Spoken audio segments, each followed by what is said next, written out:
YouTube, this is Logan Film Studios, here with my entry for the Boys with the Most Toys 2016 Mech Up Your Minifig contest, and this is the Millennium Falcon Mech. So here's the Millennium Falcon Mech, and as you can probably tell, this thing is massive. I built it using the parts from the UCS Millennium Falcon set, and it stands over 19 inches tall. I know we were supposed to choose one minifigure to drive the mech, but I couldn't resist using the whole crew.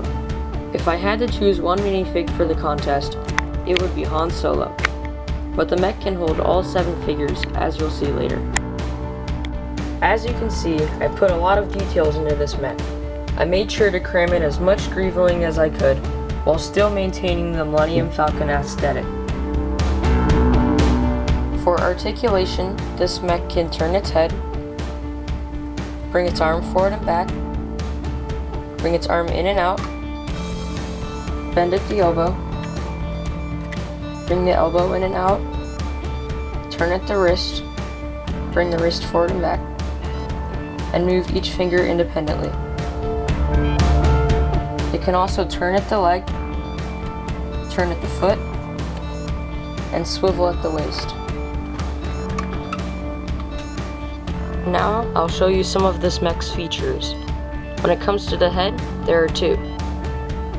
One is that you can move the eyes to change its expression, and 2 is that you can turn the head into a battle station. First, you bring this up, you pull down this panel, and flip this section up. You bring this laser cannon out, bring down these panels, and bring them forward. And now the head is a battle station. When the mech's head is in battle station mode, you can place a figure inside to control it. All you have to do is turn this around and sit a figure inside.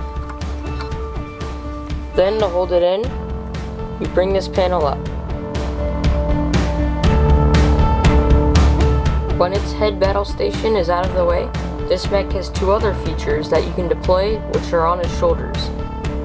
To deploy the right one, pull this pin up,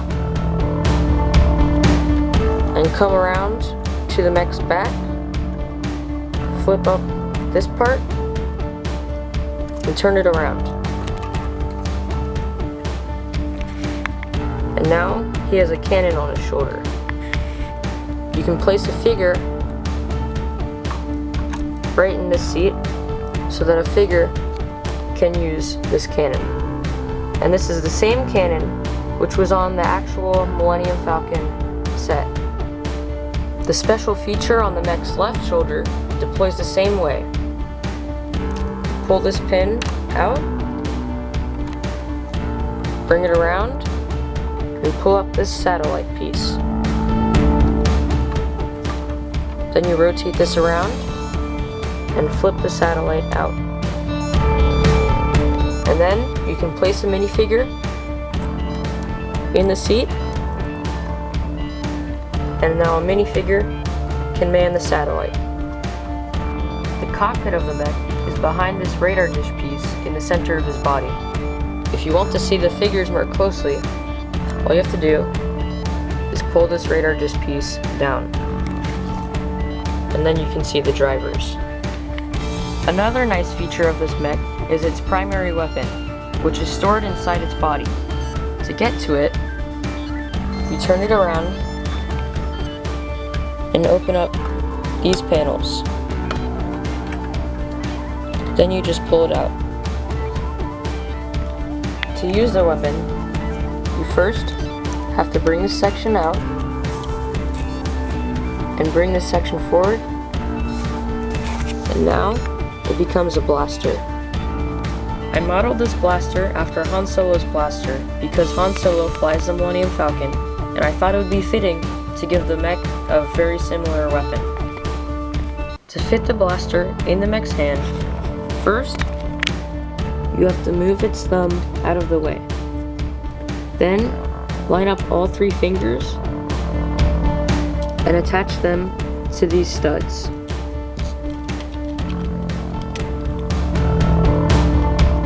When you're done, bring the thumb back down, and now the mech is holding its blaster.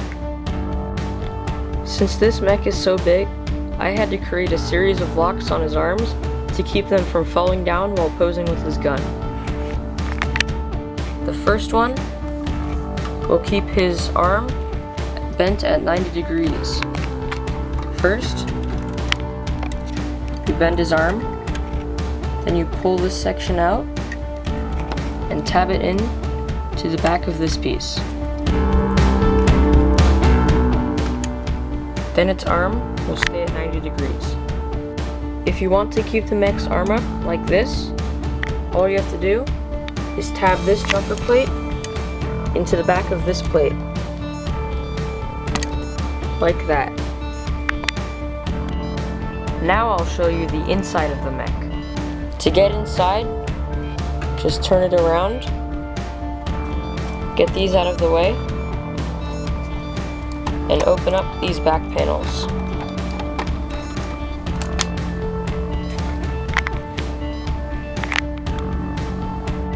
And here's what the interior looks like with no figures. I'll start by showing you the details of the first floor, and then I'll show you the second floor. Here's what the first floor looks like when lighted better. It has a lot of details, especially packed in these little corner areas. All the blue is supposed to represent control panels, and there are 2 seats right here for Han and Chewie to sit, and also 2 control panels on the sides for other characters to sit. To easily put Han and Chewie in their seats, all you have to do is pull out this section, and then you can just put the minifigure on top and tab it back in. Another way to easily access the top floor is by taking off this section and then hinging it forward. And this is what the bottom floor looks like. It's not much of a control room, but more of a storage area.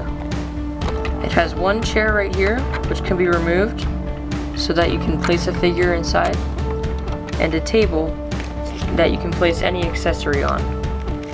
On the wall over here is a rack of 4 extra missiles that can be placed on the head for the battle station. Over here is a removable gas tank.